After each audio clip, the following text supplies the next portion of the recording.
All right, so just do excuse Ahmad Redzwan Siddiq. He's actually here, but he's currently in the restroom and he'll be making his way right after this over to the seat.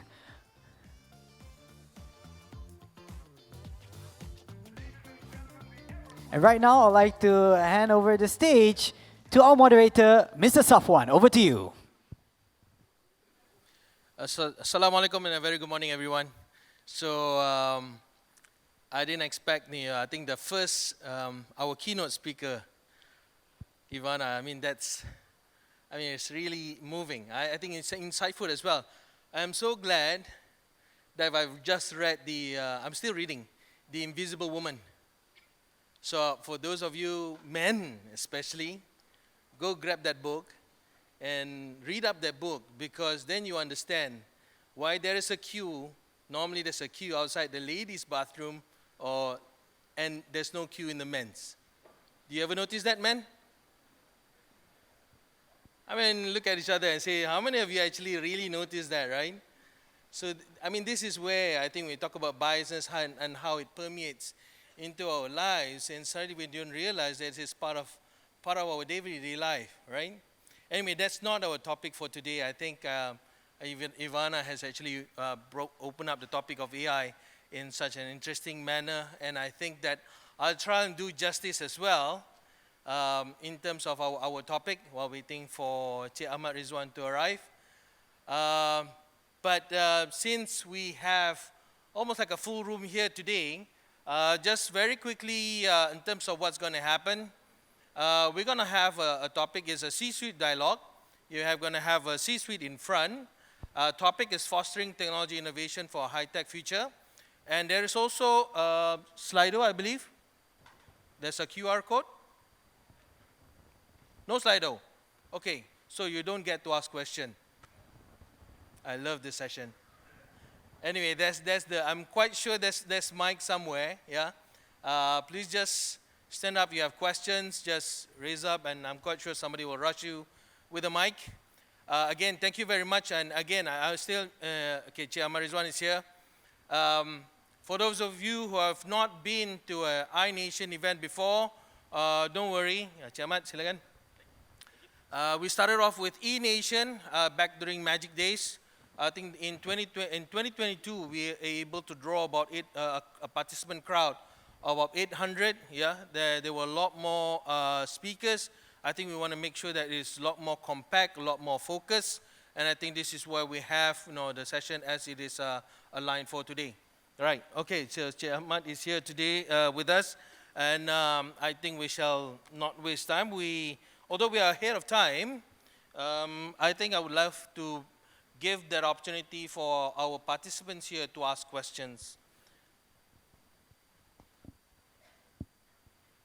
Okay, so a bit about our topic that we're gonna of discussion for this morning. Yeah, what do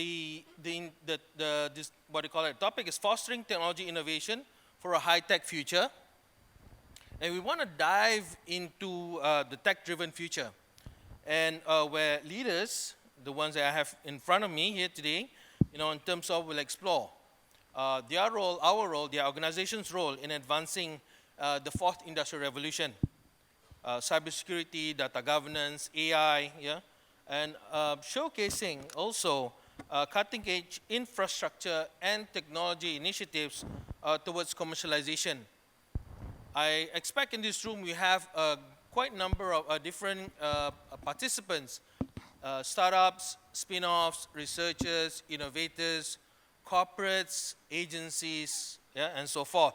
So do take the opportunity, since we have a bit of time, to ask questions, preferably the difficult ones you can ask them, the much easier ones you can ask me. And in terms of, and also in terms of, so that we can explore, in terms of what you call that, the role of leadership these days, yeah? Because in the corridors of Swiss Seat, you guys are now making very important and tough decisions as well. And it's also not just talking about business, but also about technology innovation, which now you have to take into account in terms of your strategic plans. Yeah. And also in terms of, while they're doing that, you have the environment around you, which is volatile, uncertain, complex, as well as ambiguous. Those of you who are familiar with the VUCA terminology, yeah? So we are curious to know in terms of how these leaders helming the organization, they navigate that very difficult, complex landscape. And it is our opportunity, I correct that, it's your opportunity, ladies and gentlemen, to be able to question them, also gather insights, leverage on their expertise, leverage on their experience in terms of how would you be using the knowledge that you have gained here today so that you can develop better research, better product, better services, yeah, to cater for the high-tech future. So let me do a quick introduction of our panel here today. They are no stranger, of course. You'll probably look them up. You're probably friends on them on FB, TikTok, IG, etc. But I shall do the quick intro, starting with Cik Ahmad Rizwan Siddiq, Chief Executive Officer of Venture Tech, a visionary leader at the forefront of Malaysia's technology and innovation landscape. His strategic leadership drives Venture Tech's mission to empower startups and shape the digital future. With a passion for innovation, he's a catalyst for growth and a key influencer in Malaysia's tech ecosystem.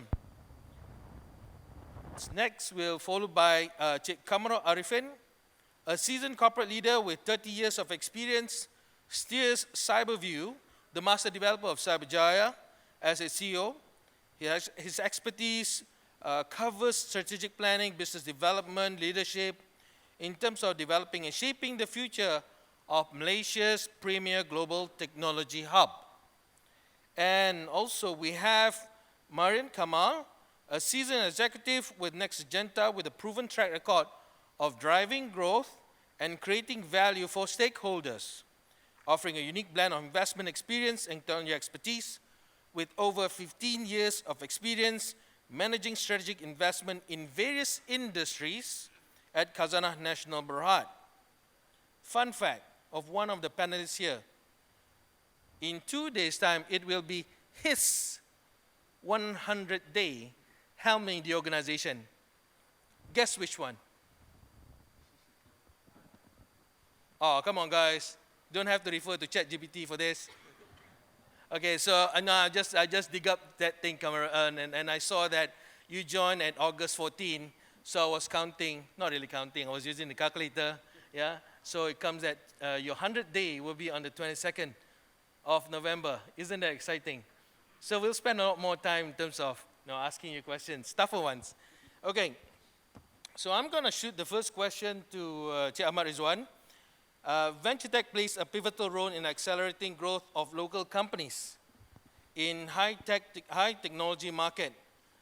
In fact, I recall there was a day, couple of years back, we sat down because they were expanding in terms of looking at biotech and whatnot, to look at emerging technology. So we suggested a drone company. Yeah, and that drone company, ladies and gentlemen, has been at the #1 at the global ranking for drone services, which is Aerodyne. I think that is a well paid off investment. So now, question to you is, how can you please elaborate more in terms of the role that Venture Tech plays currently? Is it on?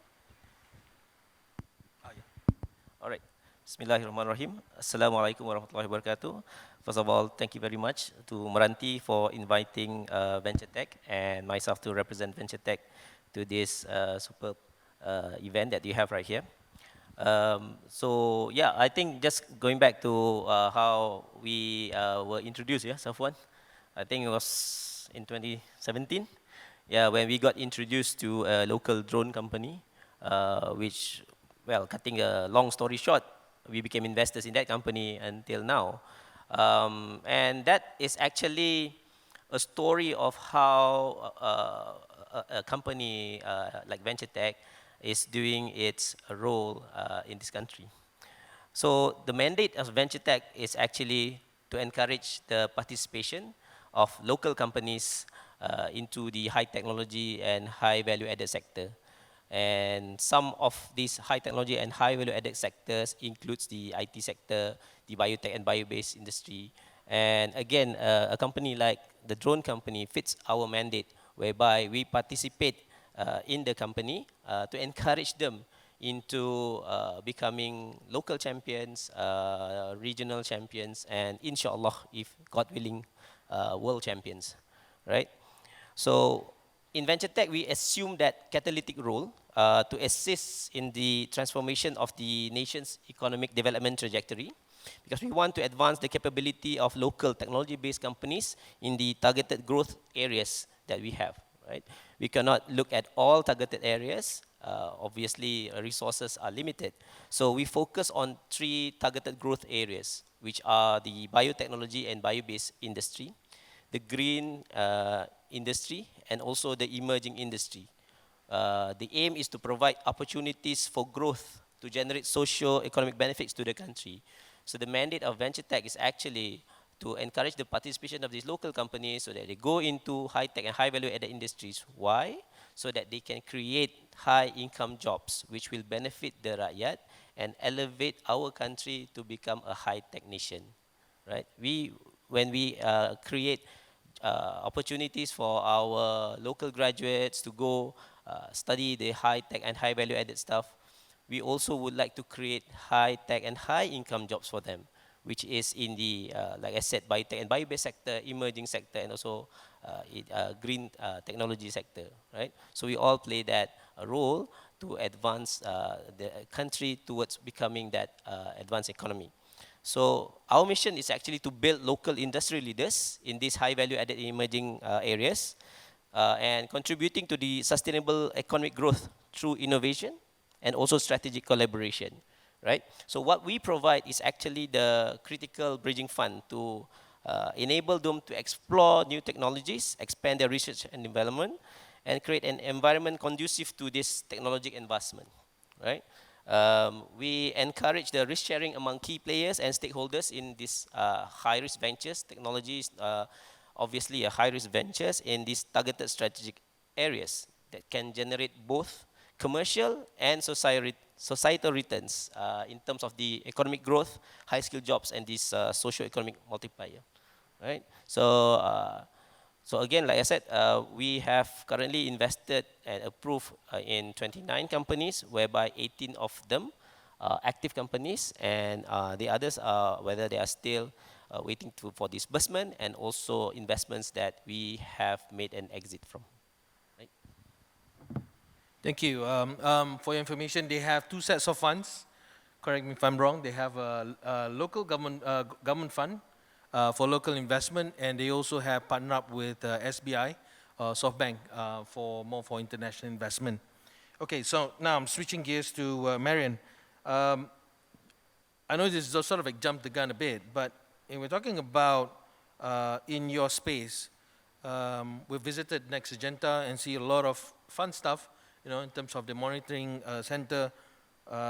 Can you share a specific example from your experience where we're talking about technology innovation, talking about AI, talking about, you know, a lot of all this new innovation that has led to a positive impact to your operations, not just operations, but in terms of change the way you have sort of like drawn up the strategy, yeah, and the outcome that leads from it.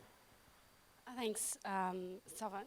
Maybe it's useful for me to give an overview of what my company is about, right? Because we're fairly young, and the name that you may be familiar with is the name Agenta. But Agenta Next is really the kryptonite within Agenta, and so Agenta Next is the innovation that's taking Agenta into the future. So when you hear Agenta, you immediately think about dirty toilets, cleaning of dirty toilets, and cleaning of facilities in general, and that's exactly what our parent company does. So our innovation is about innovating that business as a boring and dirty and a very unsexy business into the future.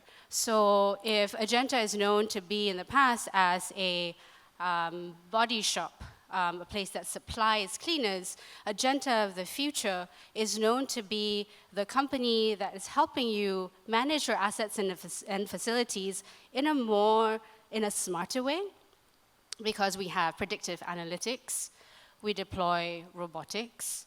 So one example, which you may not be familiar with, is that one of the Agenta companies manage the Plus highways.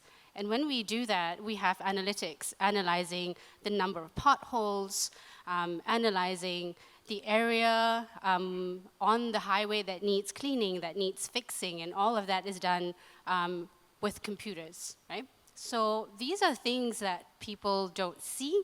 We work in the background, cleaning things up, making sure things are, making sure the customer experience is top-notch, but the customer feels it. So in a nutshell, when you talk about innovation, what we are really innovating is innovating the way humans are being deployed into the facility and management area. For instance, you may in the future see cleaners. We don't call them cleaners anymore. We call them robot engineers, because they no longer do the sweeping. They're managing robots sweeping common areas. And we do that in our office, in the Prime Minister's office, and a couple of more areas which people are not familiar with. The other thing that we do, which is very aligned to the theme these days, is all about sustainability. So sometimes, and this is in the area of space management, soon with more IoTs, we'll be able to control the temperature within this room automatically. People would then be able to input into an app where you say, hey, I'm too cold, but someone on the other side may say, hey, I'm too warm. And then the analytics will be able to adjust the temperature accordingly. And you may not know this, but the cooler the cooler the room is, the more energy it takes to chill it. So, and essentially our industry, our technology is about optimizing operations and optimizing assets and facility management. Thank you. I think that dovetails very well in terms of when we talk about our theme for today, which is people and planet, right? So I think when we talk about typical Malaysia conference, Ivana, if you're not familiar with, yeah, the temperature setting is somewhat around 16, 17, because all of us can't afford to travel overseas, so we decided to bring the winter weather into our conference hall, yeah? And also it has to do with probably so that they'll visit the toilet a bit more, and there's more work for the facilities management as well. I'm not saying next Agenta or Agenta is behind it, yeah? We had a chat also with Marian the other day, and also you see, it gives me great pleasure to mention that Next Agenta is part of the National Technology and Innovation Sandbox partner, yeah? And we had a visit to the office whereby they were able to show in terms of not just management of temperature, but also in terms of positioning of the lifts. Many of the things, we don't actually think in terms of where should the lift be placed. Sometimes you can see it travels up and down, but there is an art and a science to it as well, right, Marian? Okay, so I'd like to put our next panelist, Cik Kamarul, in terms of talking a bit about the current technological trends, yeah, as part of the CyberView's vision of delivering that global tech hub, yeah, and that is influencing the high-tech landscape. Yeah? What opportunities and challenges do you see? Yeah, and they present not for the masses, but for the C-suites. Thank you, Ruzan. When we talk about new technological trends, whether we like it or not, we have to move into digital economy. So when we move into digital economy, of course, as For example, in Cyberjaya, we have to develop an ecosystem if we want to grow Cyberjaya as a global technology hub. And when we talk about ecosystem, I think my fellow panelist Rizwan has mentioned about funding, which is one of the element of ecosystem. And of course, when we talk about digital economy, we also require digital infrastructure. But that is where I think Cyberjaya is developing right now, because we already have the digital infrastructure. And one of the key digital infrastructure, of course, for example, the data centers. And we can see the influx of data centers, hyperscale data centers into Cyberjaya. And when it comes to the C-suites, the challenges I would say is, of course, to keep abreast with the new technological trends and how these technological trends, new technological trends will have influence on your business model, on your operations, and also on your human resource. And in Cyberjaya, as a CEO, of course, I'm concerned about whether my business model is sustainable and future-proof with all these emerging technologies. And with these new emerging technologies, actually, it's not just challenges, but it also presents you with opportunities, actually.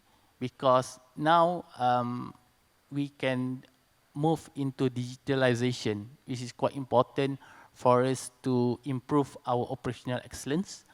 And at the same time, it's also an opportunity for us to change the culture so that we will have a culture of innovation.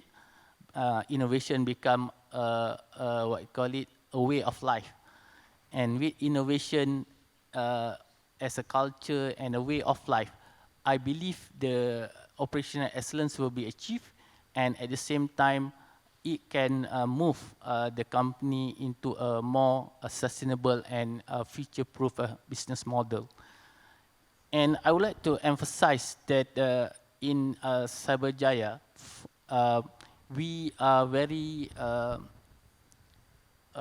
would say, really put a very important factor to enhance the availability of this new technology to be shared with the communities. That's why we also are very concerned about the green technologies. We want Cyberjaya, Cyberview is working with Majlis Berandalan Sepang, the local authorities, to have Cyberjaya as a low carbon city by 2030.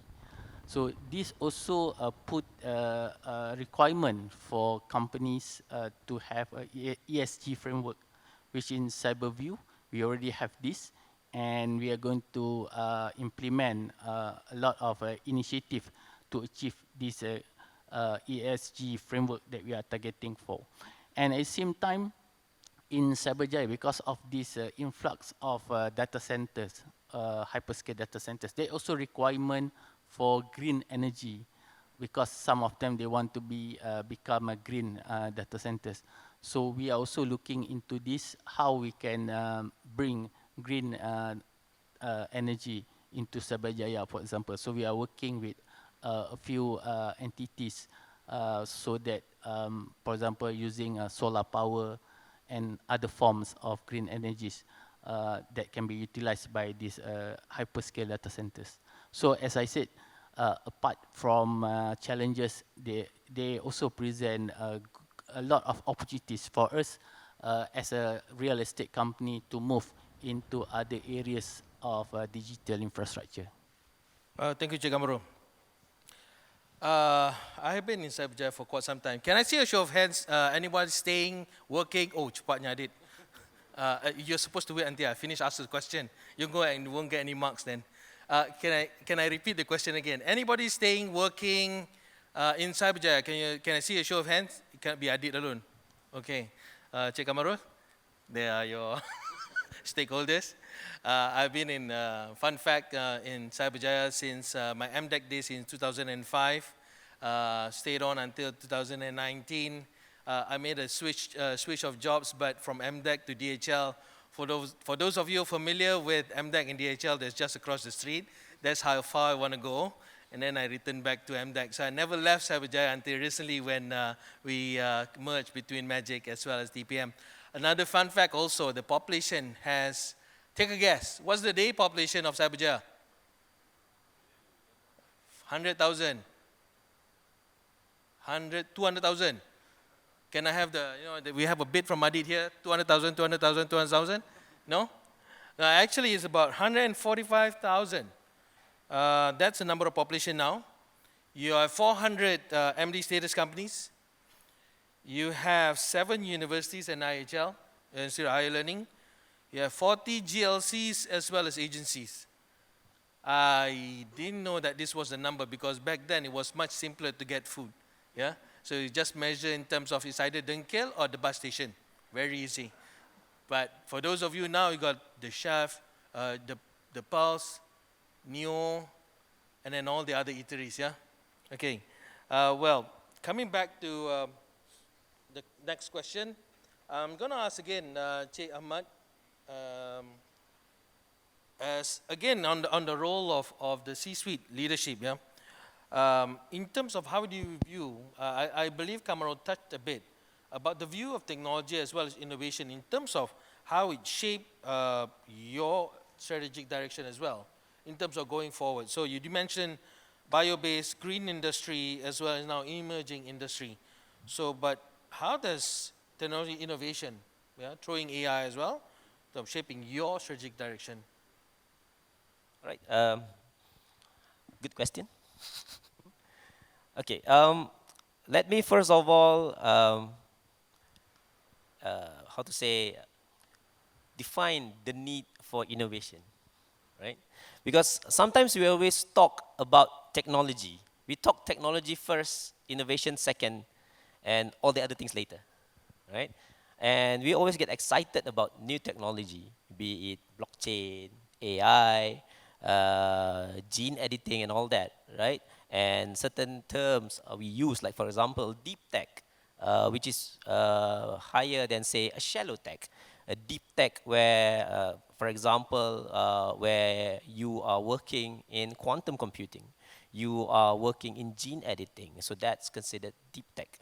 But again, let us revert back. What is it for? So there's a theory by a Harvard professor called Professor Clayton Christensen, who talks about disruptive technology. And his theory is that technology is about doing a job. It's a job to be done where you use technology. I give you for example, right? People have been moving around since the beginning of time. First of all, we move using, say, horse. We walk, right? Then technology says that we can use horses. And then after horses, there comes the technology of a steam engine. And after the steam engine comes the technology of cars. And then comes the technology of moving us faster using aeroplanes. But again, what is the job to be done? The job to be done is getting from point A to point B. And technology is how we do the job better, faster, more efficient, right? So when I guess in the audience, we also have commercialization agency, we have startups, right? First of all, we need to understand when Safwan mentioned about the strategies, right? First of all, go back. What is the job to be done? So when you are a startup company, in the fintech sector, for example, what is that job to be done? You want to get inclusivity, where you want to be the bank for the unbanks. Why? You want to make their life easier. Why? The job to be done. What is the job to be done, for example? If it's, say, for example, a foreigner, you want him to be able to send money to his kids, to his mom, to his dad. So that is the job to be done. So the fintech here is how do you serve what job to be done from that person. and how to make it more efficient, faster, cheaper, for example, right? So when the question is about strategies that is being undertaken, first of all, we need to look what is the job to be done. Okay, Safwan? So I guess that's in a nutshell. When you talk about innovation mindset, don't talk about the technology first. Identify what is the problem you are trying to solve, and what is that job to be done. Can I just add one simple thing, analogy that is from this research from Harvard Professor Clayton Christensen. The story is about one fast food chain. They were trying to improve the sales of their milkshake, right? So a typical company would go interview some people, interview the staff and how to make the milkshake better, right? And what do we think about milkshake? Do we drink it because we want to get our daily sugar intake, right? We want to get sugar high, right? So then we put more sugar into the milkshake, right? But actually, when they interviewed the users of the milkshake early in the morning, 85% of the people who bought the milkshake are people who are commuting to work. And they were saying that I buy this milkshake because I was bored driving. So the job to be done is to not make me bored when I'm driving. So he said, okay, so in that case, what can I use as an alternative as a milkshake? I can eat a Snicker bar. But 3 months down the line, my body is not the same, right? So a Snicker bar is not good for this job to be done. What about sandwiches? But sandwiches is, it leaves all the crumbs in the car. So a milkshake does the job very well. So how do you improve on this job? It's like, for example, it takes 30 minutes for a person to drink the milkshake, right? So how do you improve the milkshake? Not by adding sugar, but by adding stuff in it, like fruit, for example, to make the experience of drinking the milkshake longer. So instead of drinking it in 30 minutes, you're drinking it in 45 minutes. And you make your commute much more exciting. Before this, you drink a milkshake, it's nothing. Now you drink a milkshake, you get a fruit, right? So it makes your drive to work more exciting. So innovation. So innovation is about, actually, what is that job to be done by the milkshake? Not actually to make you your tummy, right? So again, talking about innovation is about solving that job. And talking about that, you need to understand what is actually the job to be done. So maybe in a nutshell, that's what I want to say. Yeah. Thank you. Dangerous times, we're talking about food all the time here. And while Aceh Ahmad was talking about that, all I can think of is Yao Yao. Where do I get my next fix of Yao Yao? And should I have fruits there, blueberries or strawberries? Anyway, I'm focusing. I jot down those, don't worry. So I think the next question back to Marian in terms of when we talk about navigating, adopting and balancing all these cutting edge technologies and innovation. I mean, this is something that we are still grappling with. Cik Ahmad Rizwan mentioned the word deep tech. And then if you look at my STI 10 by 10 by the Academy of Science, you have leapfrogging tech. So we are already having to grapple between what's deep tech and what's leapfrogging tech. Yeah. But at the same time, I suppose for the C-suite, it's just that because it's sometimes you don't want to just to use the term, but you want to embed it into your organization. How do you balance between all these fancy terms, that they throw on you and say, we're gonna deep tech the thing out of it, right? But then in terms of balancing with your existing business processes, which are usually a bit difficult or challenging to catch up. Yeah, I agree with you, Ren. In my industry, the typical selling keywords that other companies, I'm going to say other companies, not us, use are AI, ML, predictive analytics, big data analytics, whoa, right? But I mean, honestly, I agree with Ahmad because at the end of the day, it's problem-led. Right? I disagree at the very basic, as a basic principle, I disagree with deploying tech for the sake of deploying tech. I completely agree with Ivana when you said there is a cost to technology. right? To deploying AI, there is a cost to it. And so there is a balance that a tech person will need to take on when you deploy or you recommend a company or your client taking on such tech. It's very easy for a company to say, yeah, you need 10,000 sensors in this room. Great.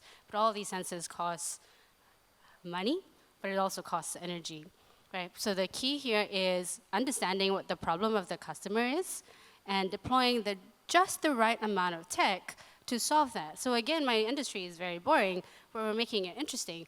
So a very simple example for us, it's as simple as, okay, we were working with a hospital customer the other day, and in the hospital setting, in an operating theater, an operating theater needs to be at a certain environmental condition before an operation takes place. It has to be the right temperature, it has to have the right humidity.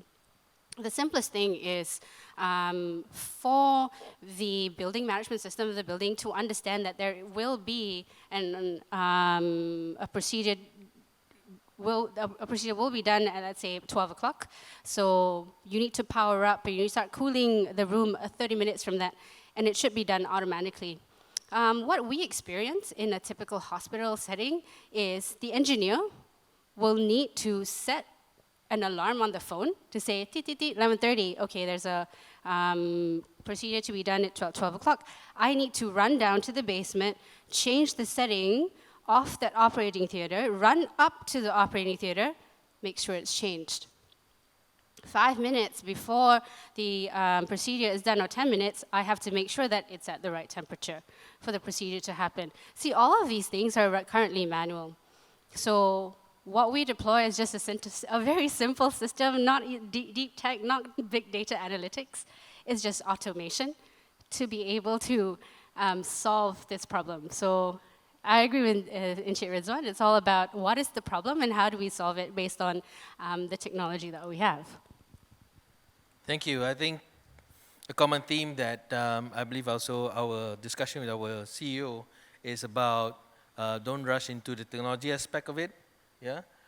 In terms of really trying to understand what are the problems that you're trying to solve, often overlooked, ladies and gentlemen, is just that because, and also startups, if you are here in this room, sometimes they start pitching in terms of talking to us about the technology bit. Yeah, fine, thank you very much. We understand that you know technology, but in terms of what are you planning to use technology for, for what greater good? And I think this is all, again, coming back to the force for good. Identifying in terms of applying technology as innovation, in terms of bringing greater impact, to the people as well as to the planet. Thank you for sharing that, Marian. So, Cik Amaro, in terms of now, again, keeping true to the theme because it's focusing on C-suite as well as your 2 more days to your 100 days, the key factors that you have learned in your 98 days of helming Cyberview that will contribute to a successful collaboration between the C-suite leaders as well as technology teams that you've tasked to drive innovation, what would they be? Oh, Tough question, Rizwan. I can wait for another 2 more days, but I think we want to ask the question now. Okay. I think it's a very something common sense when we talk about this how to implement new technology or to have a new way of doing things in an organization. The most important thing I think is for a leader to set a vision. And the vision must relate to what you want to achieve in probably next 5 years and beyond. And the way I see it in terms of setting this vision is that how with all these new emerging technologies, how we can move or embark on digitalization, especially to improve on manual, I would say, processes, so that the target is to achieve operational excellence and also to have, as I mentioned earlier, sustainable and also future-proof business model.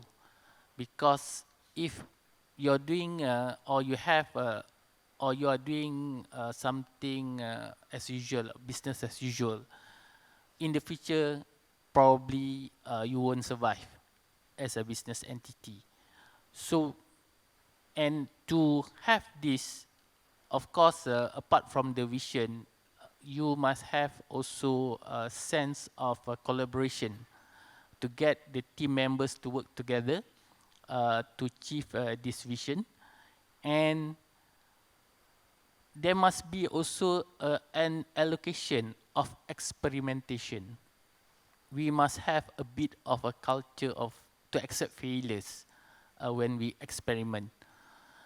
This is something probably not usual in the corporate world, yeah, to accept failure when you experiment. But to calculate the culture of innovation, you must also calculate the culture of accepting failures. But it's a calculated failures, yeah, because failure is costly. But as I said, you must put a budget. So probably starting with something small, take a smaller step, rather than, as my fellow panelists have mentioned, just try to change things just for the sake of changing things using technology. It must suit the organization objective moving forward. And this is, although, for example, in Cyberview, we are not a big company, but we have a big responsibility. Because we have a government mandate to develop Cyberjaya into a global tech hub. So we, apart from improving internally how we do things, we also must have bring what you call it, this mandate to benefit the nation. How we are going to do this? So we have to keep track of the emerging technologies and prepare Cyberjaya to become the hub for these new technologies companies or the new emerging technologies that can be implemented or can be improved or enhanced in Cyberjaya. For example, we have a program where we allow companies to soft land in, we have soft landing in Cyberjaya for foreign companies, for example, if they want to come to Cyberjaya. And we look at new, we have also subsidiaries, Futurize, who is looking at national regulatory sandbox for future economy. So that's why in Cyberjaya you can see we have autonomous vehicle track, we have a drone testing facilities, because this is part of our mandate to develop Cyberjaya as a global tech hub. So again, it's quite, we are not a typical, I would say, property player, because we have extra responsibility given by the government to grow Cyberjaya as a global tech hub. So this is where I would say, as a CEO, I must have a mixture of, I would say, improving the internal processes, but at the same time also allowing my team to keep abreast with the current technology and what we and bring that technology to Cyberjaya if possible. Thank you. I want to stay with that line of question for the benefit of the audience here today, because I know they are speakers, but Cik Ahmad Rizwan represents venture tech. Kaching, kaching, you know, if you're looking for funds. And also Marian, although she talks about AI, you know, she's looking for a robotic engineer, yeah, to replace their cleaners. And also, I think in terms of Cik Kamarul, is he runs basically the development of Cyberjaya, and I'm quite sure as well, apart from coming here to listen to me speak today, that you will also like to see how you can work with them, right? Either Cik Ahmad Rizwan, I'll share you his personal phone number after this. You can call him up in terms of how do I get that the funds, yeah? Or Marian, if let's say, what are you looking for in terms of for your next capabilities of the vendor that the vendor can offer you, in terms of how do you manage building more efficiently, yeah? And also Cik Kamarul, because they are still expanding. There are a lot of land, and I'm quite sure they're looking for companies to also be based out of Cyberjaya, and they have a lot of things happening there too. Staying on that theme, the last question that I would like to ask Marian and also Cik Ahmad Rizwan, borrowing from the ideas from Cik Kamarul, is that when we talk about mindset now, shifting towards mindset of innovation, mindset of collaboration, and also mindset of experimentation. Sometimes they say you can experiment, but just don't fail, right? I mean, just make sure it works, and that goes counter to the idea of experimentation. But now, on that mindset itself, how do you instill, you being in the C-suite, maintain or instill that culture of innovation, that culture of experimentation, which was shared by Cik Kamarul? Either Marian or Cik Ahmad Rizwan, up to you. So maybe I can first chime in on this. First of all, I think culture starts from the top, right? So if we want a culture of innovation, this is where the commitment from the leadership is also very important. A leader should lead by example to demonstrate a commitment to innovation at all levels of leadership, and we actively engage in and support the innovative initiatives, so it sets a tone for the entire organization, right? Apart from that, what's important is also to dedicate and allocate resources in terms of time, like Cik Kamarul mentioned, budget, and resources specifically for those innovation projects, which will then underscore the importance of the innovation within the company's strategic priorities. We also, to encourage innovation through cross-functional collaboration, right, where we break silos, facilitate collaboration between different departments and teams, so that these cross-functional teams can bring diverse perspectives and skills to the innovation process, fostering a more holistic approach to problem solving and, like I said, getting the job done. Right? So again, in terms of innovation, people have also said about not being afraid of failure, right? So in terms of innovation itself, there's two types of innovation, where you have the defined innovation and you have the emerging innovation. Most often than not, it is the emerging innovation that supersedes the defined innovation. What does that mean? It means that what we start with, the things that we wanted to do, the defined innovation, sometimes will be superseded by another emerging innovation that we should be aware of. And if we are not aware of that, it will overtake our form of innovation. So it means that in an innovation mindset, it's also about culturing and fostering this open innovation mindset, whereby it's not just about being right, it's also about getting the job done. Okay, thank you. Thank you very much. Marian? I'll answer the question in two parts. One, how is Agentinex innovating? One, we have no choice. Our managing director, Sharon Nizam Samsudin, the founder of Touch and Go Digital, every day he's asking me, what's next? Next. So we have no choice. We have to keep moving. And at the same time, my staff are asking me, Marian, when do we stop pivoting? We're kind of tired. I'm like, the day we stop pivoting is the day we stop growing. So when you're on this ship, we will continue to grow and we will continue to innovate. So that's the first part of my answer. The second part of the answer is, how do we keep innovating for our clients? Again, it's problem-led. So our clients, for example, are cities. And cities are things, and even buildings are evolving things. It evolves with the people that move within the city and people that move within the buildings. Today, cities and buildings are static. So if Cyberjaya was built 30 years ago, it still looks and feels like it does 30 years ago.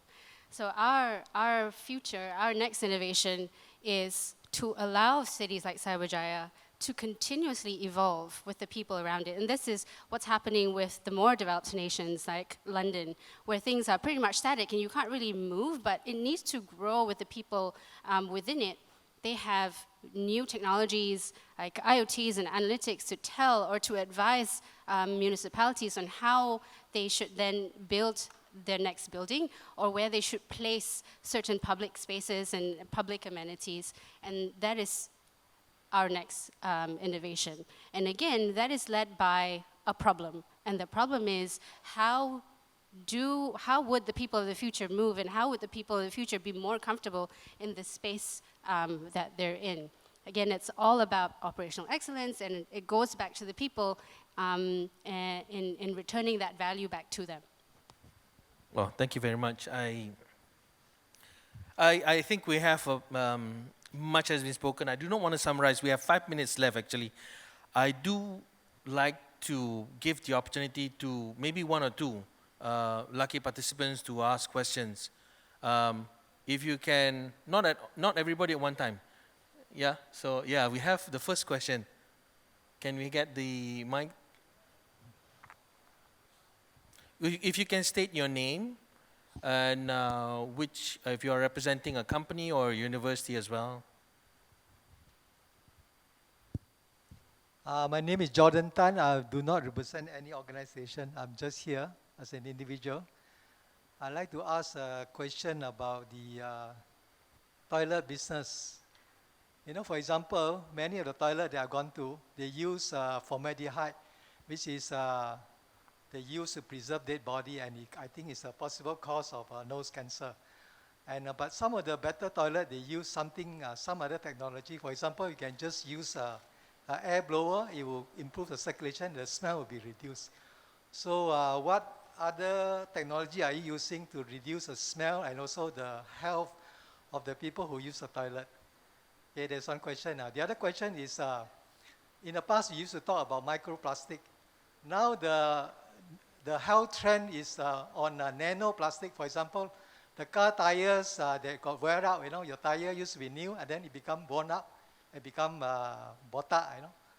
So this nanoplastic, what effect does it have? You know, especially I don't know whether have done any experiment on the toll or not on the highway, whether the concentration of the nanoplastic in the air in the toll in the highway is higher than those in the forest area where, you know, the tree maybe absorb some of this nanoplastic.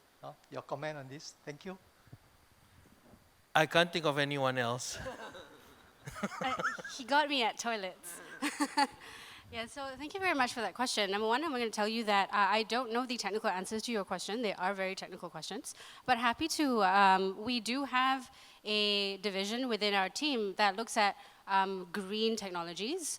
And happy to introduce you to them if you want to take the impact of plastics, the conversation on impact on plastics further. So on the question of toilets and how do you reduce, what are the technologies being used, and how do you reduce the smell? So I think two parts. One, based on my knowledge, on the non-technical side, the cleaning agent that you use makes a difference. So I think the cleaning agent that we're using today, or most toilets are using today, is not the right one, but it is, I think, the most cost efficient. So that's one problem. Secondly, how we are trying to do it is by ensuring that cleaning is done at the right time. So again, let me bring you to a rest area problem, right? When there's a traffic jam, there's high use. So more frequent toilet cleaning is required. But when there's lower traffic within the area, low cleaning is required. And the cost of cleaning to the owner or to the manager is really the number of people that they have to put on standby at the toilets to make sure that the whole experience, the whole toilet experience is great for the customers. So what we, the solution that we have is a use-based solution where there is an ammonia sensor. I think this is typical. Ammonia sensor and a people counter where the cleaner only gets triggered at a certain level of ammonia, and after a certain number of people is there. So that's one way that we're ensuring that the whole toilet experience is better for people. And there's another question regarding microplastic and nanoplastic. Yeah. So you don't doesn't have to be you. Yeah, I'm looking at Cik Ahmad. If let's say you're looking, maybe not this session. Yeah, perhaps Jonathan, what we can offer is that just make sure he doesn't leave the hall. Just grab him and then maybe he can look in terms of opportunities of tapping on his understanding of green as well as bio-based industries. We have exactly less than a minute to go. Yes, I have Adit. Yeah, Adit, you are asking, raising your hand or you're raising a finger now? Okay, all right, so the right fingers. Okay, never mind. We'll take one more question. Assalamualaikum, Cik Kamarul Arifin. As a Cyberjaya resident, I'd like your feedback because there's very, very little engagement between Cyberview and the residents of Cyberjaya. Okay, business residents is a different thing. This is orang duduk Cyberjaya. What are your long-term plans to make Cyberjaya a lot more easier to walk as well as less car-centric? Thank you. Thank you for the question. Actually, we always face this kind of question because people thought Cyberview is the local authorities for Cyberjaya. Actually, we are not. We are the master developer. The local authority actually is Majlis Perbandaran Sepang. People always thought I am the mayor of Cyberjaya, but unfortunately I'm not. But we always work closely with the local authority, Majlis Perbandaran Sepang, to make Cyberjaya more livable city. Because in our vision to make Cyberjaya as a global tech hub, that is one of the elements that I think should be made available to the resident of Cyberjaya. In our master plan, actually, of course, we will include all these elements in our planning. But again, as I said, at the end of the day, it's the local authorities that will have a jurisdiction on this area, not Cyberview. So I want to declare that I'm not a mayor of Cyberjaya. I'm just a CEO of Cyberview, the master developer of Cyberjaya. Thank you. I'm asking you as the master developer itself, because part and parcel of developing Cyberjaya is also to attract the right kind of companies to come in, right? And among those companies will be companies that do logistics of people, last mile solutions. So that's where I think your contribution towards Cyberjaya to bring these people in to solve the last mile solution, last mile challenges of companies that want to open bases in Cyberjaya but cannot attract people to come because it's very, very hard to commute. So that's where my question is from. Yeah. So I understand MPS in your role. Actually, he has 2 more days. Yeah, we are working with a company like Moveit and also Trike to provide this last mile connectivity. We heard about the issue traveling from the MRT station to the city center. So again, we are working with these startups company especially, and we also have what we call it a living lab in Cyberjaya to encourage these companies to provide solutions to the community in Cyberjaya. And at the same time, we also working with a company, FusionX, to develop Cyberjaya apps so that there will be more, I would say, content being developed for the people of Cyberjaya. And we Moveit, I think, and also Trike as proposed to the local authorities actually for them to operate this last mile connectivity. And also there is also, we are working on the regulatory guidelines for these companies, especially like Mini, I would say, vehicle like a truck, so that they can use the road in Cyberjaya to provide their services. So hang in there.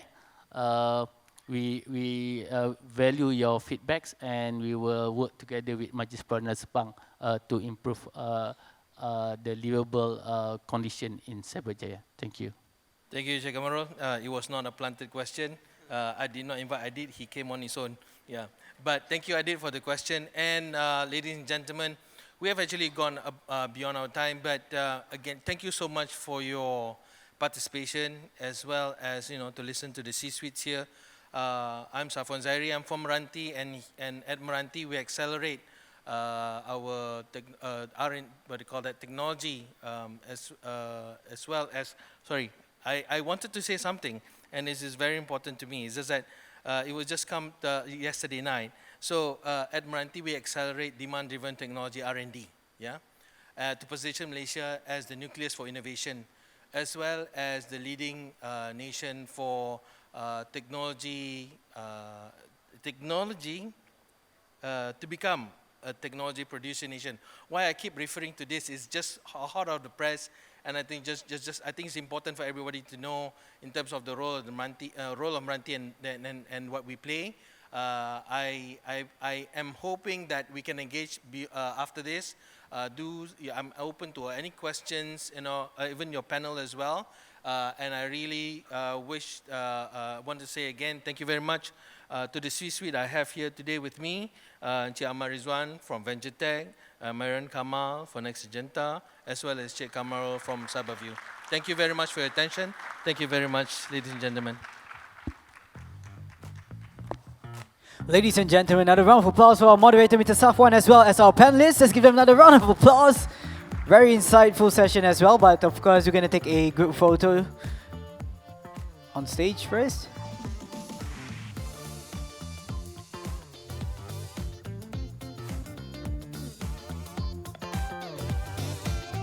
Have a group photo together with Prof. Dr. Rufina as well.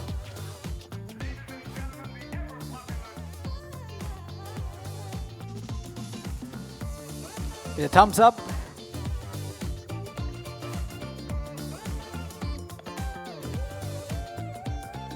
Wonderful. Thank you once again. Ladies and gentlemen, another round of applause.